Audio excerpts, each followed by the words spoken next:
Hello and welcome into Pat's Latest. I'm your host, Mike Gambardella, and on this episode, we dive into two players who could be massive trade targets at the NFL deadline this year. And will the Patriots be in play? One that the Pats maybe but might not be getting a good look at on Sunday against the Tennessee Titans. We also take a look at a big time injury for the Patriots, which will have a massive impact on their pass rush against the Titans, going up against Cam Ward, needing that to put pressure on the rookie and swing things in the favor of the Pats. And finally, a look at the offensive line, which has provided such opportunity for Drake May to be successful this year. Josh McDaniels comments on what has been a big difference for them. Before we get into everything, make sure you go down, subscribe for the channel, get in our comments, let us know what you think about the Pats heading into another big matchup against the Tennessee Titans as they look to extend their win streak to 4 games. Is Alvin Kamara or Calvin Ridley a top trade target for you, and what should the Patriots be prioritizing to continue to push their roster towards playoff heights?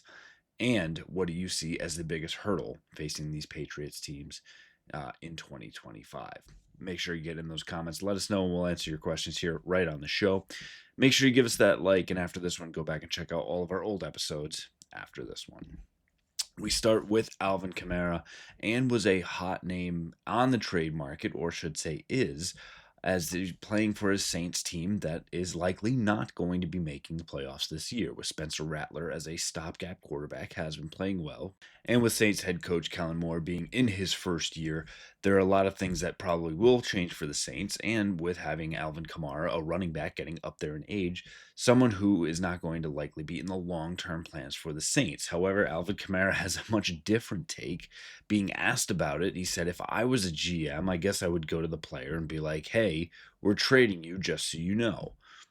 Kamara went on to remark that, so if Mickey Loomis comes downstairs and says that, I'm going to drink a pina colada somewhere, inferring that if he's going to be traded, he's likely retiring. He wants to end his career with the New Orleans Saints. He has no interest in playing anywhere else, and likely would need to be coaxed into a decision like that.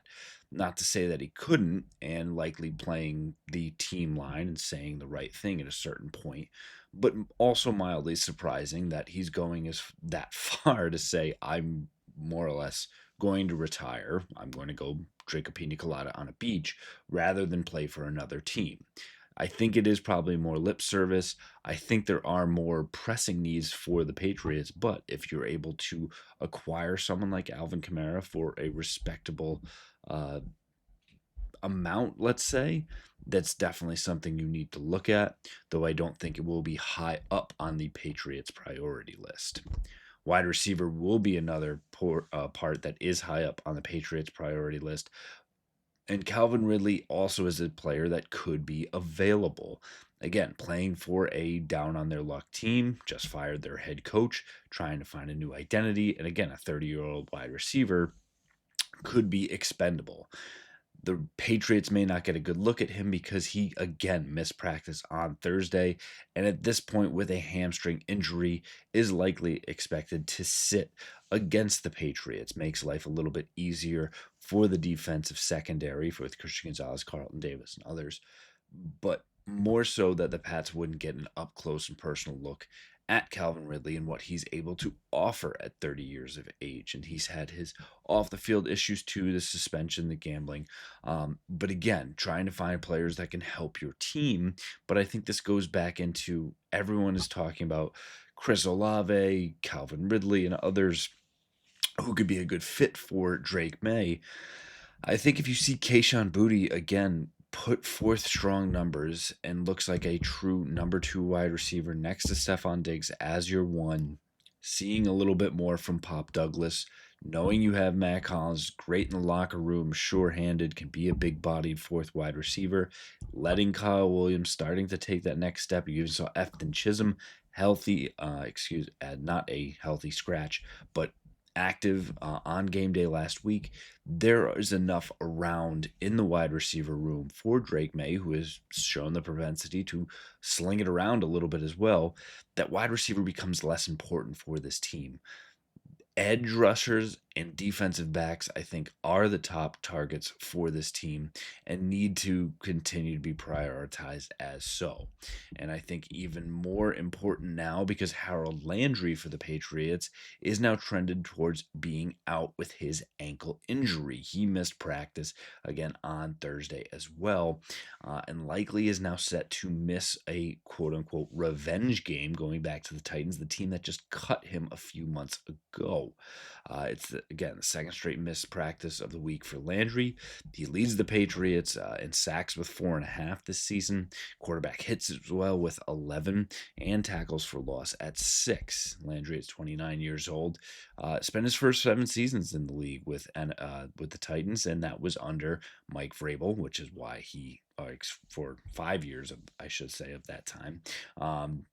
And why he was so eager to come over to New England and play for Mike Vrabel. He's earned Pro Bowl honors with the Titans in 2021 and made a career high 12 sacks that season as well. This is a very talented individual, the Patriots' top pass rusher, and not having him out there is something that makes life a lot easier on Cam Ward, and the Patriots will have to really rotate through players to try and create the pressure that he has brought so far, and more pressure goes on to Milton Williams, and don't be surprised to see him kicked out to the defensive end position as well. But you're starting to see some of the thinness of the edge position because Anthony Jennings, a guy who was on the roster bubble, Keon White has not been able to live up to it. Clavon Chasen has been good but injured and has seen some hiccups there as well. And fourth round rookie Braden Swinson just not quite there. Elijah Ponder, another. Truman Jones could be active as well. But there is a drop off in the talent level. Not to say that these guys can't step up and have some impressive runs, but consistency, I think, is more key, and having guys you can lean on. And that's why the Patriots really do need to prioritize the defensive end edge position as something to go after in the trade market here, maybe as opposed to the big name players like Alvin Kamara and Calvin Ridley as well. And one of the biggest reasons why the Patriots have had success so far, especially on the offensive side, is not just that Drake May has been able to do Drake May things, but the offensive line in front of him has been able to provide the time to do so. And it's not just heralded fourth overall pick in Will Campbell at the left tackle spot, and a rookie from Georgia next to him with Jared Wilson in the third round. Garrett Bradbury playing well at center, and Wenu finally finding his spot back at right guard, and Morgan Moses, playing well as the veteran there. There's a lot of moving pieces and new, 4 of the 5 brand new.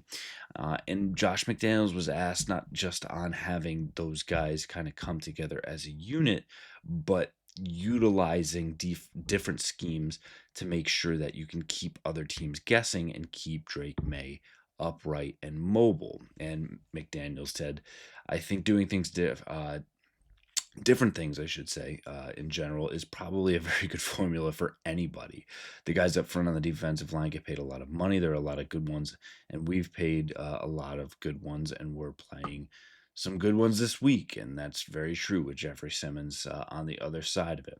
I think sitting in one thing and saying, hey, this is what we're going to do, when we see this formations, and that's what we're doing, it can get very difficult because people start teeing off on what you're doing. So whether it's changing up the timing of the passing game, changing the protection, adding a layer of assistance somewhere in the protection, moving the pocket, I think all of these things go into trying to create a productive pass offense so that you're giving them enough to think about where it's not the same every time. They're not getting blocked by the same people every time. It gives the quarterback an opportunity to change the rhythm of the pass offense, and I've always believed that. I think that helps everybody, and that's Josh McDaniels saying Josh McDaniels things. It's motion, it's different schemes, it's different looks. It's not just saying put big on big and block the same guy, just make sure you're giving him a little bit of time. It's changing things up, and that is what's worked for the Patriots here over the first 6 games, especially the past 3 here as well. And we'll be very interested to see what Josh McDaniels has hit in his bag of tricks as the Patriots look to make it another win against the Titans here on Sunday.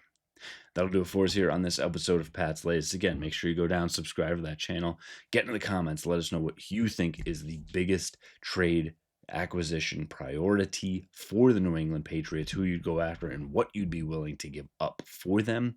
Make sure you give us that like, and now go back and check out all those episodes so you know the latest that's going on with your Pats, including all of the hot news and rumors around these trade candidates.